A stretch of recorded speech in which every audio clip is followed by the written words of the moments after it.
So, imagine this, everyone. If you're having a night out with your friends, you're at a restaurant and you're ordering lots of food, you're spending way too much money, but you're not really that concerned about that because it's one of those nights where you're just, there's a flow and everyone's enjoying themselves, so that's what's important, right? At the same time, though, there really is a lot of food. Like, none of you can really finish your plate. So you start to notice that you're getting full and you're thinking, what do I do? Because, I like the food, but I want to leave room for dessert as well, right? So you're thinking, and all of a sudden, before you notice it, the waiter comes and just takes your plate away. You just blink and it's gone. Isn't that weird? Think about it. You were just eating, you're enjoying your food, you're paying for your food, and then because you weren't paying attention, it's now taken away to a bin somewhere. But the thing is, that bin is there every day. And it's not exactly like it's half empty. No, the lid doesn't even close, it's so full. And that is the case every single day at that restaurant. Now, if you take that bin situation and you apply it to all the restaurants in the street, and all the restaurants in the city that you live in, and all the restaurants in the entire nation, that's a whole lot of bins. So what I want to talk about here today is how easily we can do something about the ending of that story. Because we're talking 51 million kilos of food wasted every year. And that's just in the Dutch hospitality industry. If you take it worldwide, the numbers are too big to even comprehend.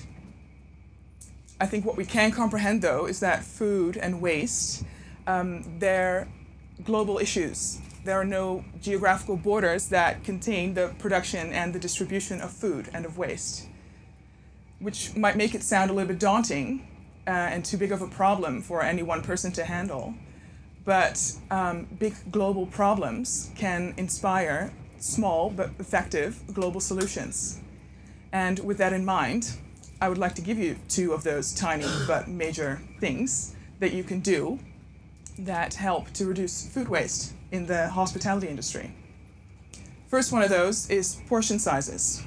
Now, the reason I'm even standing here is because I've been on a mission across the country over the last few months to address the problem of food waste in the hospitality industry and actually do something about it because I want to make a difference.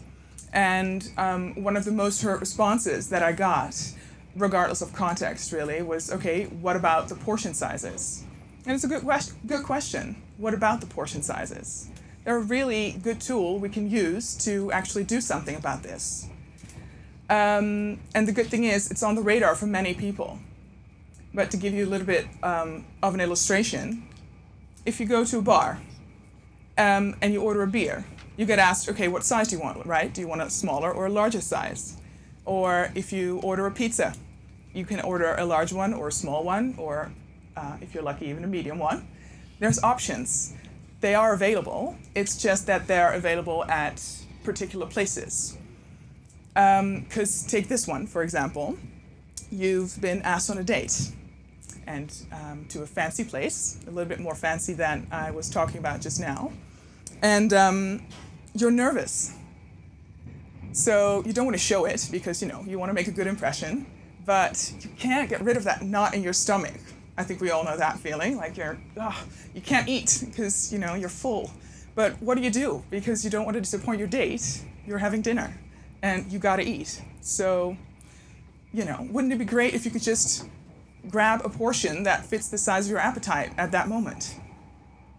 And as I was saying, it's getting on the radar of many people, and that's great. I spoke to many restaurant owners that are taking great steps in the right direction.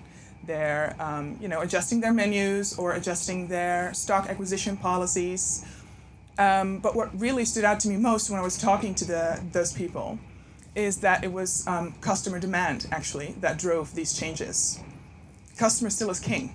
And that's great, because that means that you can have an influence right there.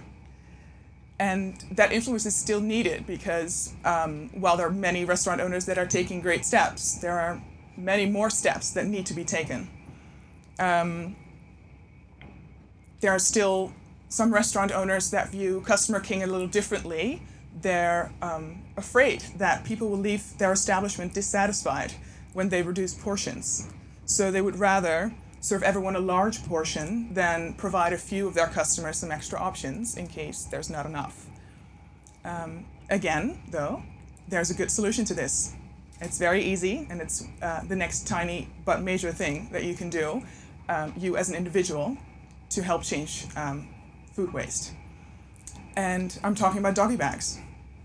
You can ask for one at the end of your meal if there's food left.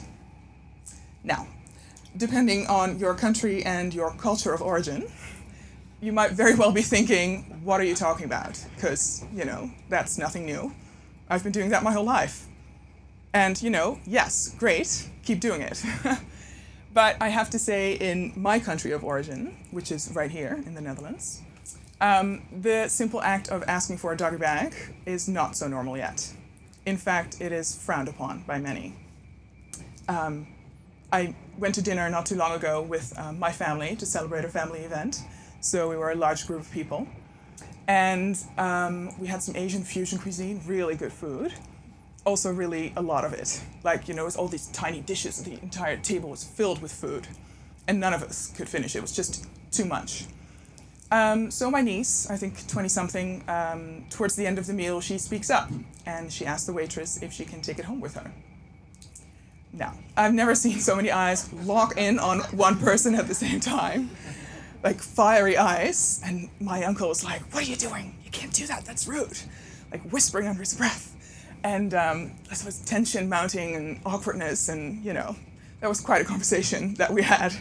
But you know what? It's good that that conversation was had, and it needs to be had more frequently, really, because there's still too many people that view the whole act of asking to take your leftovers home as weird and uncomfortable.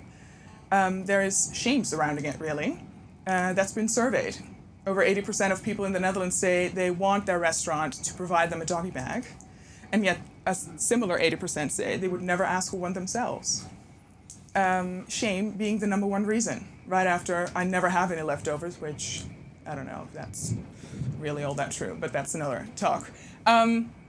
So it's remarkable to me, because everywhere, all around the world, in a situation where there's food left on your plate, people wouldn't think twice before asking to put it in a bag. I think we're most of us familiar with the United States, where the use of doggy bags is very common, but also closer to home. My cousin and his family went on holiday to Sweden this summer, and his daughter, my niece, she's 13, she couldn't finish her salad at one point, so she asked the restaurant if she could take it with her. Now, the restaurant didn't have any of those containers that you can close off, but they thought of another option, and they sent me a picture of this. They wrapped it in tin foil.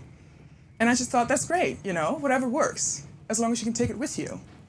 That's what we need here, and I believe that's what we want. I've spoken to so many people, gotten so many great responses, and it really motivated me to keep going on my mission. And the mission is to take shame out of the question. We need to get to a point where people don't have to ask. They get offered a doggy bag at the end of their meal. And what I mentioned before, it's demand that drives supply. So really, it's up to you and to me to start asking. We gotta stick our necks out. We're creating a conversation, but we gotta stick our necks out.